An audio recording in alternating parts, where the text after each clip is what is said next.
Assalamualaikum warahmatullahi wabarakatuh. Saya Husen Arifin SPD, TGP Angkatan 2 dari SDN 17 Gedong A, Kabupaten Pesawaran, Provinsi Lampung. Modul 3.1.A.7 Demonstrasi kontekstual pengambilan keputusan sebagai pemimpin pembelajaran. Materi modul 3.1 tentang pengambilan keputusan sebagai pemimpin pembelajaran yang pertama adalah perbedaan antara dilema etika dan rujukan moral.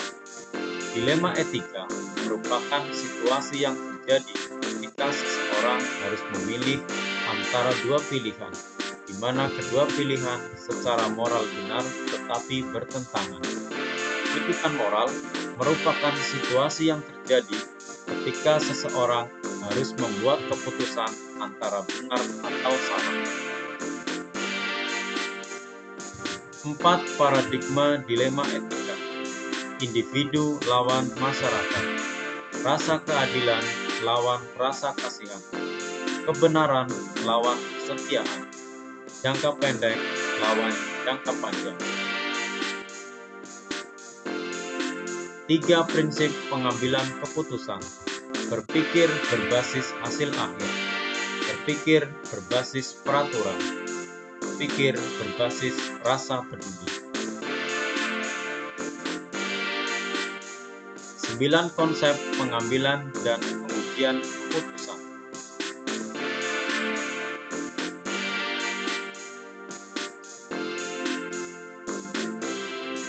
Setelah saya mempelajari materi modul 3.1 di atas, berikut pertanyaan pemandu beserta jawaban terkait tugas demonstrasi kontekstual pada modul 3.1 ini. Untuk dapat mentransfer dan menerapkan pengetahuan yang saya dapat di program guru penggerak pada sekolah dan lingkungan saya adalah terlebih dahulu saya akan menerapkan 9 langkah pengambilan dan pengujian keputusan yang sudah saya pelajari dalam program guru penggerak, di mana di dalamnya terdapat 4 paradigma dan 3 prinsip dilema etika dalam pengambilan keputusan. Selanjutnya, mensosialisasikan 9 langkah tersebut kepada rekan sejawat dalam mengambil keputusan. Karena dengan 9 langkah tersebut, keputusan yang diambil setidaknya sudah meminimalisasi dampak negatif dari keputusan yang diambil.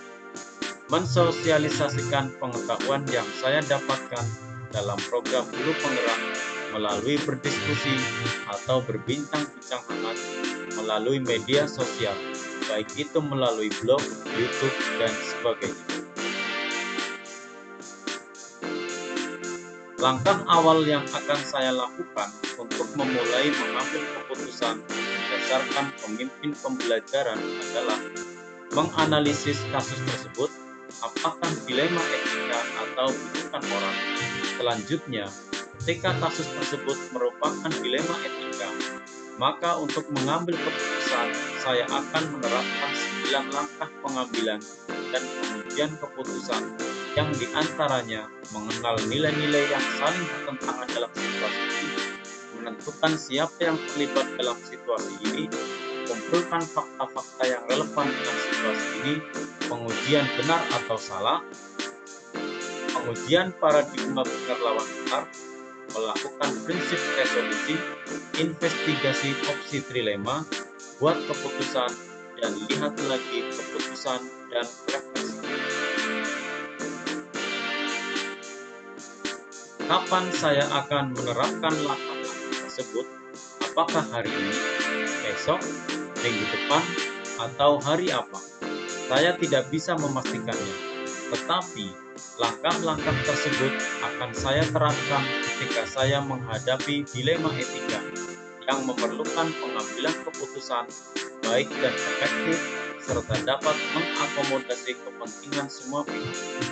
Kalau hari ini saya mengalami kasus dilema etika, maka langkah-langkah tersebut akan saya lakukan dengan memperhatikan 4 paradigma pengambilan keputusan, 3 prinsip dilema etika, dan 9 langkah pengambilan dan pengujian keputusan. Saya akan meminta rekan kerja saya yang sangat mendukung PKP di sekolah yang dapat menjadi teman diskusi saya dalam menentukan langkah-langkah yang saya ambil, apakah sudah tepat atau efektif. Dan saya juga dapat berdiskusi dengan sesama rekan-rekan CGP di sekolah lain. Ketika kita mengambil sebuah keputusan sebagai pemimpin pembelajaran, kita tidak hanya memutuskan sendiri.